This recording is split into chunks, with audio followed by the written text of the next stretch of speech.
안녕하세요. 일러스트레이터 밀리입니다. 커뮤니티 게시판 공지로 Q&A 질문들을 댓글과 구글 폼으로 모집을 했었는데요. 많은 분들이 여러 가지 질문을 해주셨어요. 비슷한 질문들이 좀 많아서 같은 질문끼리는 함께 엮어서 답해드리도록 하겠습니다. 그럼 바로 질문들 쭉 보면서 답변 시작해볼게요. 첫 번째 질문은 유튜브를 어떻게 시작하게 되셨나요? 라는 질문인데요. 그 전부터 그림 그리는 과정을 가끔 인스타그램에 짧게 올리곤 했었는데요. 그러다가 코로나가 터지면서 초반 1년 정도는 안 그래도 집순인데 더 집에만 박혀있게 되면서 집에서 할 수 있는 다른 취미를 좀 찾다가 우연히 유튜브에서 레진아트 영상을 보게 됐는데 너무 재밌어 보이는 거예요. 그래서 레진아트 영상만 며칠을 쭉 보다가 직접 해보고 싶어져서 재료들을 막 지르고 레진아트가 결과물도 예쁘지만 과정이 재미있는 공예인 것 같아서 그림 작업 영상도 올릴 겸 유튜브 채널을 하나 만들어 봐야겠다 하고 만들게 됐습니다. 그리고 계속 이렇게 하고 있네요. 그리고 닉네임의 의미와 지은 이유는 무엇인가요? 닉네임의 의미에 대해서 물어보시는 분들도 꽤 계셨는데요. 제 닉네임의 의미는 크게 없는데 그냥 친구들이 부르는 별명이에요. 한때 친구들 사이에서 이름 뒤에 님을 붙여서 부르는 게 유행이었었는데 그때 제 이름 뒤에 님을 붙여서 부르다 보니까 빠르게 부르면 발음이 밀림이 돼서 별명이 쭉 밀림이 됐습니다. 그리고 영어로 썼을 때 스펠링이 MILLIM이라서 대칭되는 모양도 예쁘고 그래서 자연스럽게 일러스트 작가명으로도 사용하게 됐어요. 그리고 밀리님의 MBTI가 무엇인가요? 라는 질문도 꽤 많았었는데요. ENFJ, MFJ입니다. 그리고 그 다음 질문은 전공이 디자인 쪽이신가요? 현재 직업도 궁금해요 라고 질문을 해주셨는데요. 제 전공은 서양학과고요. 현재 직업은 일러스트레이터로 활동하고 있습니다. 그래서 항상 제가 인사할 때 일러스트레이터 밀리입니다 라고 하고 있어요. 일러스트레이터가 여러 가지 장르로 나뉠 수도 있긴 한데 저는 주로 그림책 안에 들어가는 그림 작업을 많이 했었고요. 지금은 상품에 들어가는 일러스트나 패턴 디자인 등의 작업들을 더 많이 하고 있어요. 그리고 다음 질문은 원래 그림을 잘 그리셨나요? 하는 질문이네요. 어렸을 때부터 그림 그리는 걸 좋아하긴 했고요. 좀 잘 그리는 편이긴 했던 것 같습니다. 이어서 어렸을 때부터 미술 쪽이 꿈이셨나요? 라는 질문도 있는데요. 그림 그리는 걸 좋아하긴 했는데 미술 쪽의 직업을 딱히 꿈꾸지는 않았어요. 그림은 취미로만 즐기고 있었고 동물을 좋아해서 사육사가 되고 싶었던 적도 있었고 국어 선생님이 되고 싶었던 적도 있었어요. 다음 질문은 일러스트레이터는 언제부터 시작하셨는지 계기가 무엇인지 궁금합니다 라는 질문도 하셨는데요. 위의 질문에 이어서 대답해 드릴 수 있겠네요. 정말로 미술을 직업으로 삼을 생각은 없었는데 고등학교 들어가서 그림을 좋아하니까 동아리를 미술반에 들어갔어요.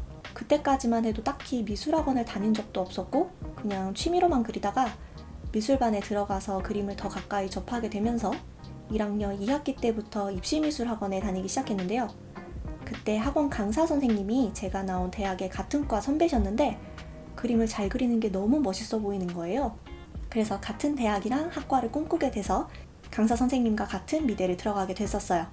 그런데 막상 서양학과에 들어갔더니 서양학과가 저한테 그렇게 잘 맞진 않았는데 대학교 3학년 후반쯤에 이제 졸업하고 뭘 해야 하나 고민을 하다가 고등학교 때 미술 선생님을 찾아뵀는데 그때 일러스트레이터라는 직업을 추천해 주셨고 저도 관심이 생겨서 알아보다가 대학 졸업 후에 포트폴리오를 만들고 일러스트레이터로 일하기 시작했습니다.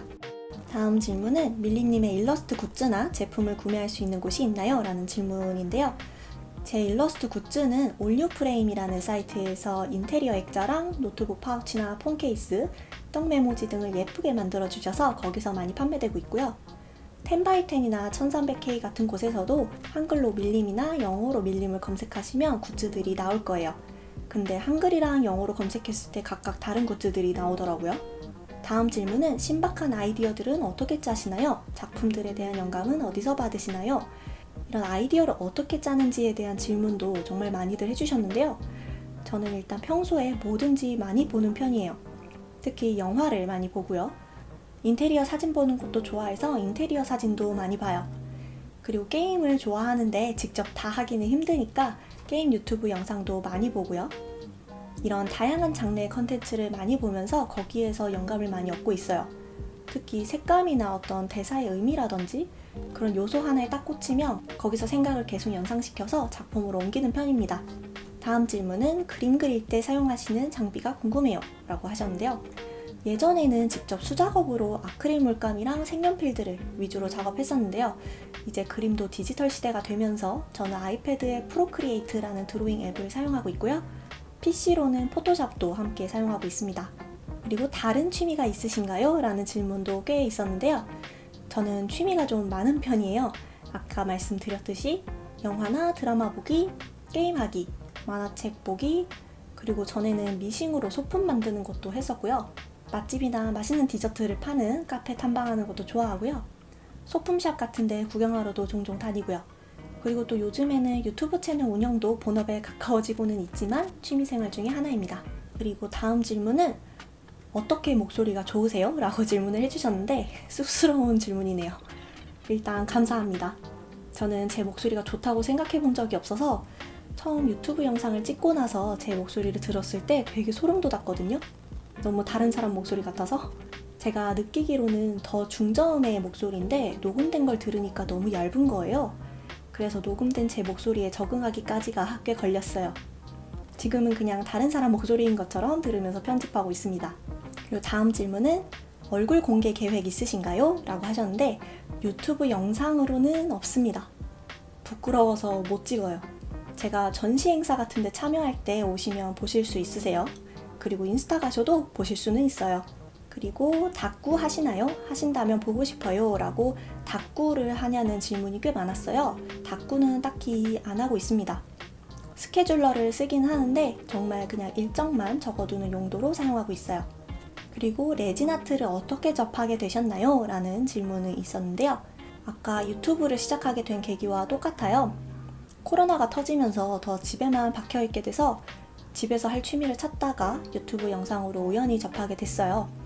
그때 레진아트라는 것도 처음 알게 됐고요. 액체 상태였던 레진이 이렇게 시간이 지나면 딱딱하게 굳는 것도 신기했고 조색제나 이렇게 글리터를 섞는 과정이 마법약을 만드는 것처럼 재밌어 보이더라고요. 그리고 지금까지 레진아트에 들어간 비용은 어느 정도인가요? 전부 밀림님 돈으로 사는 건가요? 라는 질문하신 분도 계셨는데요. 꽤 될 것 같은데요. 지금까지 한 200만 원 안쪽으로는 들어가지 않았을까 싶어요. 가끔 협찬으로 레진을 받을 때도 있긴 한데요. 거의 대부분은 제 돈으로 삽니다. 그리고 다음 질문은 레진을 해보고 싶은데 어떻게 시작해야 할까요? 하고 레진 아트를 시작하기 전에 고민되시는 분들의 질문이 꽤 많았어요. 이거는 사람마다 좀 다를 것 같긴 한데요. 저는 유튜브 영상을 보면서 대강 만드는 과정을 좀 터득하고 무작정 재료부터 사서 독학한 케이스인데 평소에 뭔가 배울 때 독학이 어려우신 분들은 온라인 강의나 요즘은 문화센터 같은 데서도 레진 아트를 가르쳐주는 곳이 많으니까요. 처음에 간단한 작품부터 시작해서 기초적인 지식을 좀 전문가에게 배우고 시작하시는 게 좋을 것 같아요. 그리고 레진 아트를 시작할 때 비용은 어느 정도 들어갈까요? 라는 질문인데요. 레진 아트가 레진이랑 몰드, 그리고 조색제뿐만 아니라 좀 부자재가 많이 필요한 공예라서 어떤 레진 작품으로 시작하느냐에 따라 많이 달라지겠지만 저는 한 20만 원 정도 들어간 것 같아요. 제 유튜브 첫 영상이 제가 레진을 처음으로 사용한 영상인데요. 거기 나오는 재료들 중에 지금은 안 쓰고 필요 없는 재료들도 많단 말이죠. 그러니까 처음에는 뭘 자주 사용하게 될지 몰라서 처음에 산 재료들은 나중에 안 쓰게 될 경우가 커요. 제가 레진 초보자분들을 위한 재료 추천 영상을 올려둔 게 있는데 그 영상뿐만 아니라 다른 레진 유튜버분들이 올려주신 재료 추천 영상들도 많을 거예요. 그런 영상들 참고하셔서 정말 필요한 재료들만 골라서 사시면 더 저렴한 비용으로 시작하실 수 있을 것 같아요. 그리고 다음 질문은 레진 아트의 어떤 점이 가장 매력이라고 생각하시나요? 라는 질문인데요. 제가 그림을 그리는 사람이다 보니까 항상 제 아이디어들을 평면에다가 표현해 오다가 레진 아트를 시작하면서 입체적인 작품도 만들 수 있게 돼서 그게 정말 매력 있고요. 디지털로 그림을 그리면 좀 컴퓨터가 표현할 수 있는 색의 한계가 있는데 수작업으로 그림을 그릴 때도 그렇고 레진 아트 같이 직접 색을 만들게 되면 글리터를 넣는다든지 같은 색이지만 무광과 유광의 느낌이 다르다든지 하는 그런 색의 질감까지도 표현할 수 있는 점이 제일 좋은 것 같아요. 그리고 다음 질문은 온라인 판매하실 예정 있나요? 라는 질문인데요. 이 질문은 평소 다른 영상들에서도 자주 받고 있는데요. 아직까지는 없습니다. 본업인 일러스트 작업도 해야 하긴 하고요. 그리고 온라인 쇼핑몰 사이트를 관리하고 상품을 포장하고 배송하는 작업이 굉장히 힘든 일이란 걸 알기 때문에 딱히 하고 싶은 생각은 없습니다. 하지만 이번 여름에 7월에 열리는 서울 일러스트 페어와 같이 그런 전시 행사에 참여할 때는 들고 가서 오프라인 판매를 종종 할 예정이에요. 참고로 이번 여름 서일패도 참여할 건데요. 서일패가 시작하기 전에 한 번 더 따로 굿즈 라인업이라든지 그런 거 보여드릴 예정입니다. 다음 질문은 자주 구매하는 레진 용품 샵 알려주세요 라는 질문인데요. 제일 많이 사용하는 사이트는 슈가데코고요. 마니랜드 사이트도 꽤 이용하고 있어요. 그리고 비즈 파츠나 입체 파츠 같은 것들은 오로라 데코덴이랑 YSS 컴퍼니라는 사이트를 많이 이용하고 있습니다. 그리고 다음 질문은 스티커 추천해주세요. 스티커는 주로 어디서 구매하시나요? 재료에 관한 질문도 꽤 많았어요. 스티커는 두근두근 문구점 그리고 페이지업이라는 사이트에서 많이 사고 있고요. 10x10의 닭구용 스티커들 검색해서 여기서도 많이 삽니다. 그리고 알파벳 스티커는 러브미모어랑 워너디스라는 브랜드 추천드려요. 글씨체가 다양하고 레진아트에 사용하기 딱 좋은 알파벳 스티커들이 많아요. 그리고 오프라인에서 추천을 한 군데 해드리고 싶은 곳이 있는데요. 노원역 근처에 노원문고 제2매장이 굉장히 큰 문구점이에요. 거기에 스티커 브랜드도 정말 많이 들어와 있어서 노원문구 2매장을 종종 갑니다. 여기 진짜 추천이에요. 그리고 다음 질문은 사고 싶은 재료는 모았다가 한꺼번에 산다 대 사고 싶은 거 생기면 그때그때 산다. 저는 딱 중간이에요. 사고 싶은 재료가 생기면 어느 정도 가격이 무료 배송이 될 때까지만 좀 장바구니에 넣어놓고 바로 지르는 편입니다. 그리고 이 질문도 꽤 여러 분이 해주셨는데요. 해외 직구 경험 있으신가요? 해외 직구 실패 확률 낮게 구매하는 법 알고 싶어요 라고 질문을 해주셨는데, 옷이나 다른 것들은 해외 직구 경험이 많은데 레진아트 재료는 해외 직구 경험이 없어요. 그림이나 레진아트는 이제 아이디어가 떠올랐을 때 빨리 작업을 해야 직성이 풀리는 사람이라서 해외 직구를 시키면 배송이 너무 오래 걸리니까 그거를 좀 기다리기가 힘들어서 국내 사이트에서만 구매하고 있습니다. 레진 재료를 해외 직구해 본 적은 없지만요. 대부분 해외 직구를 할 때 실패 확률을 낮추는 법은 당연한 얘기지만 특히나 해외 구매할 때는 더 그 상품에 좋은 후기가 많은 것을 사시면 됩니다. 그리고 어떤 레진 작품 만드는 걸 좋아하시나요? 쉐이커, 그릇 등등이라고 질문도 해주셨는데 쉐이커 만드는 걸 좋아합니다. 레진 아트를 처음 접하고 나도 해보고 싶다 느꼈던 작품들이 다 쉐이커들이었고요. 쉐이커의 모양이랑 틀의 색, 안에 넣는 파츠들, 그리고 앞에 꾸미는 것까지 다 조화롭게 만드는 과정이 재미있어요. 그리고 만든 작품은 보관만 하는지, 사용하는지, 주변인에게 선물하시는지 궁금해요 라고 하셨는데, 주변 친구들에게는 따로 이름을 넣어서 만들어서 선물해줬고요. 지금까지 만든 작품들은 거의 다 지퍼백에 넣어서 잘 보관 중입니다. 너무 오래된 것들은 지금 상태가 어떨지 모르겠는데 상태 좋은 것들만 좀 추려서 서일패에서 판매할 예정이에요. 그리고 지금까지 만든 작품 중에 최애는 무엇인가요? 라는 질문 있는데요. 한 개만 고르기는 힘들고요. 자개 아트 쉐이커, 그리고 세일러문 미니 아트 쉐이커들, 글리터 폭탄 쉐이커, 단청 무늬와 모란 쉐이커들, 그리고 금손 구독자분이 주신 몰드로 만들었던 쉐이커들이 제일 마음에 들어요. 그리고 레진 실패 썰 있나요? 라는 재밌는 질문이 있는데요. 지금 보시면 엉망진창인 제 유튜브 첫 영상이 제일 처음 레진 아트를 하는 영상이라서 보시면 아시겠지만 거기서 하트 쉐이커 그립톡이랑 폰 케이스를 만들었었는데요. 필름을 붙일 때 UV 레진을 너무 많이 발라서 안으로 레진이 다 들어가서 파츠들이 안에 들러붙어서 전혀 쉐이커가 아니게 됐고요. 지금 보여드릴 수 있으면 참 좋겠는데 만들고 나서 얼마 안 지나서 좀 위에 필름이 통째로 뜯어져서 안에 액체도 다 새고 난리가 나가지고 예전에 버렸습니다. 그리고 마고스피드 레진이었던 것 같은데요. 레진 시작하고 얼마 안 지나서 좀 큰 사이즈의 조개 보석함을 만들겠다고 도전했다가 그땐 레진마다 적절한 적층 두께가 있는지 모르고 한 번에 많은 양을 교반했는데 교반 중에 점점 레진이 뜨거워지는 거예요. 일단 몰드에 다 부었는데 거의 붓고 나서 5분도 안 돼서 뜨겁게 열을 내면서 다 굳어버리더라고요. 그래서 기포 파티가 나면서 망쳐버렸었죠. 그러니까 꼭 레진 사용 설명서는 꼼꼼히 읽어보세요. 그리고 다음 질문은 몰드랑 사용하고 난 컵 등 청소 관리법은? 이라고 질문을 해주셨는데, 몰드는 레진이 제대로 단단히 경화된 후에 탈영하게 되면 깔끔하게 떨어져 나오기 때문에 딱히 닦거나 청소할 필요가 없어요. 그리고 참고로 물티슈로는 몰드를 닦으시면 안 돼요. 물자국도 생기고 몰드를 빨리 상하게 한다고 하더라고요. 그리고 사용하기 전에 먼지가 붙어있나 보고 스카치 테이프로 떼어낸 후에 사용하고요. 사용하고 나서는 지퍼백에 바로 넣어서 보관하고 있어요.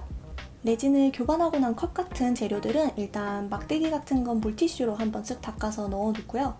컵은 안에 남아있는 레진은 최대한 박박 긁어서 다른 몰드에 부어서 다 쓰고 컵에 붙어있는 레진은 물티슈로 닦아냅니다.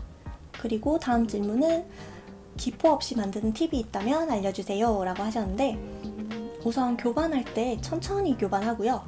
최소 3분 이상 교반하고 있어요. 그런 다음에 잠시 한 1분만 놔둬도 안에 잔 기포들이 꽤 없어지고 표면에 기포들이 좀 올라와 있거든요. 표면에 있는 기포만 라이터로 빠르게 날리고 조색해서 이 작업을 이어서 하면 큰 기포는 잘 안 생기더라고요. 그리고 어떤 몰드에 어떤 용도로 사용하느냐에 따라서 레진 점도를 다르게 사용하는 것도 방법이에요. 좀 복잡하고 디테일 있는 몰드는 저점도의 레진을 사용하고, 도민 같은 작업에는 중에서 고점도 레진을 사용한다든지 하면서 작업을 하면 기포 없이 완성하기 더 쉽습니다. 그리고 다음 질문은 레진 굳히는 동안 시간이 저는 너무 초조하고 지루한데 밀리님은 어떻게 대처하시나요? 라는 질문인데요. 저는 굳히는 동안 영상 편집을 하고 일러스트 작업을 하고 하다 보면 하루가 금방 지나가기 때문에 레진 굳히는 시간을 딱히 신경을 쓴 적은 없어요. 레진 굳히는 동안 다른 활동들을 활발히 하시면 됩니다. 그리고 레진 아트 용품이나 스티커 등을 만드실 계획은 없으신가요? 라는 질문도 있었는데요. 몰드를 만들어 보고 싶기는 해서 언젠가 꼭 도전해 볼 생각입니다. 그리고 스티커도 어쩌면 작업할 수도 있어요. 몰드랑 스티커 다 작업을 하게 되면 꼭 영상으로 알려드릴게요. 그리고 앞으로 도전하고 싶은 컨셉의 레진 아트는 어떤 것이 있나요? 라고 질문 주셨는데요. 제가 좋아하는 영화나 한국적인 컨셉의 레진 아트들을 만들어 보고 싶어요. 아까 몰드를 만들어 보고 싶다고 했잖아요. 이 생각은 꽤 예전부터 하긴 했는데, 한국 전통 도자기 모양의 쉐이커 몰드를 만들어서 작업해보고 싶다는 생각은 계속 머리 한구석에 품고 있습니다. 실제로 실현이 됐으면 좋겠네요. 벌써 마지막 질문이네요. 요즘 관심 있는 다른 작업이나 취미 있으신가요? 레진 말고도 공예 관련 다른 취미를 가져볼 생각 있으신가요? 라고 질문을 주셨는데, 레진 아트를 알게 되기 전부터 계속 배워보고 싶었던 공예가 있었는데요. 도자 공예를 꼭 배워보고 싶어요. 도자 공예를 배워서 제가 만든 컵이나 그릇에 그림도 그려놓고 해서 좀 저만의 개성 있는 도자기 작품들도 만들어 보고 싶어요. 근데 현생에 치여서 시작하기가 쉽지가 않네요. 이렇게 Q&A 질문과 답변이 모두 끝났습니다. 어떻게 좀 궁금한 부분들이 해소가 되셨나요? 역시 레진 아트에 대한 질문들을 많이 해주셨더라고요. 제가 사용하는 재료들 구매처에 대한 질문도 많이들 하셨는데, 영상마다 더보기란에 항상 재료 구매처 링크를 남겨두니까요. 그거 참고해 주시면 감사하겠습니다. 항상 제 영상을 재밌게 봐주셔서 너무 감사하고요. 저는 또 다른 작품들과 함께 돌아올게요. 그럼 다음 영상에서 만나요. 안녕!